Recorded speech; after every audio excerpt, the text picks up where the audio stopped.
A person's greatness is determined by their thoughts. This timeless truth has been proven repeatedly by the lives of successful individuals like Elon Musk, Steve Jobs, and Jeff Bezos. Napoleon Hill, in his famous book, Think and Grow Rich, said, "What you think about, you become."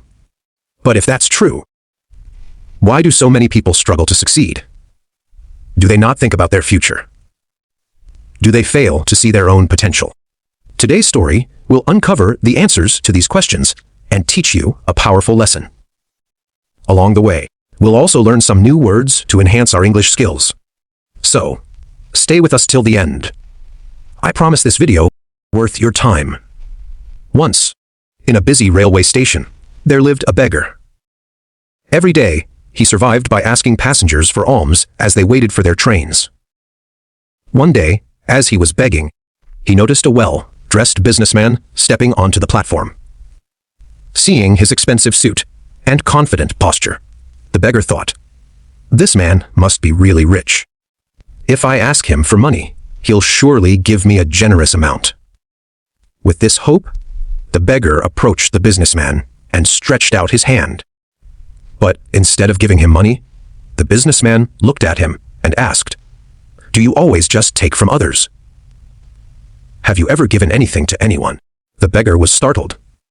He had never heard such a question before. Confused, he replied, "Sir, I'm just a beggar. I survive by asking for alms. I have nothing to give to anyone." The businessman smiled slightly and said, "If you believe you have nothing to give, then you also have no right to ask for anything. I am a businessman. I believe in exchange. If you can offer me something, I can give you something in return. But if you have nothing to give, I cannot give you anything either."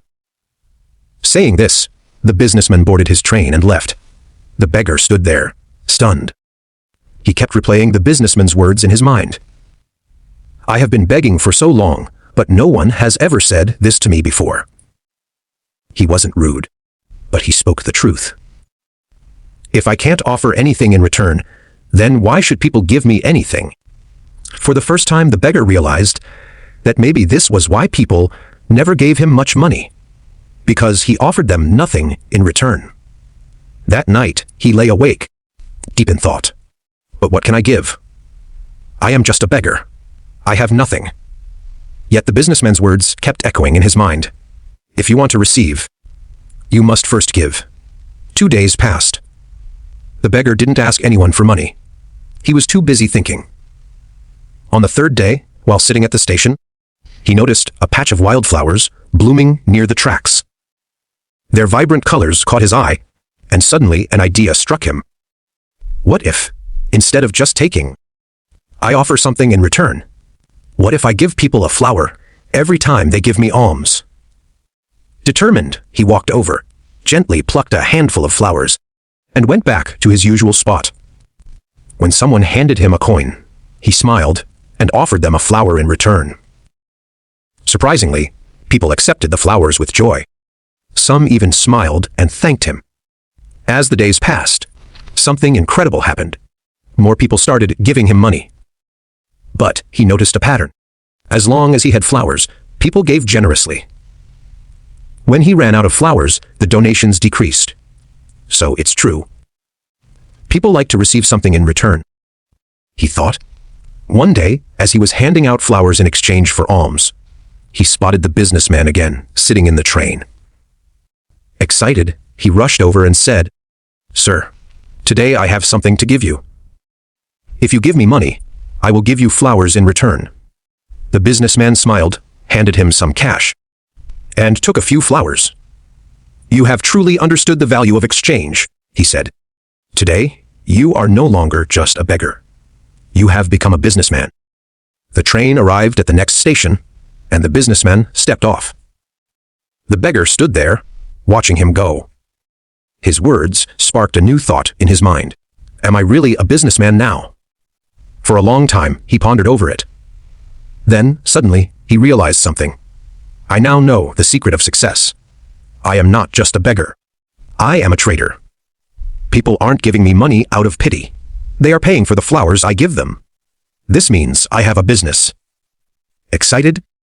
He made a bold decision. That day, he left the railway station and never returned as a beggar again.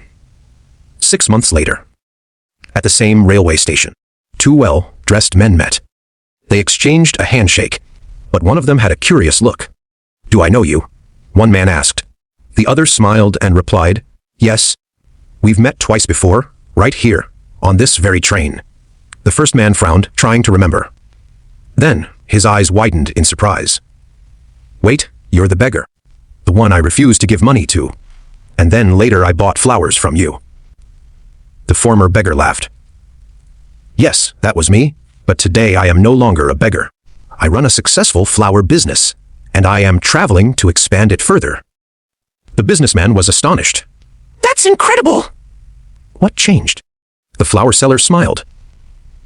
"You taught me one of life's greatest truths. We only receive when we give." That day, I realized that I was never really a beggar. I was a businessman all along. I just had to see myself that way. The two men shook hands again, now as equals. Then they boarded their trains, heading towards their respective futures. Life is shaped by how we see ourselves.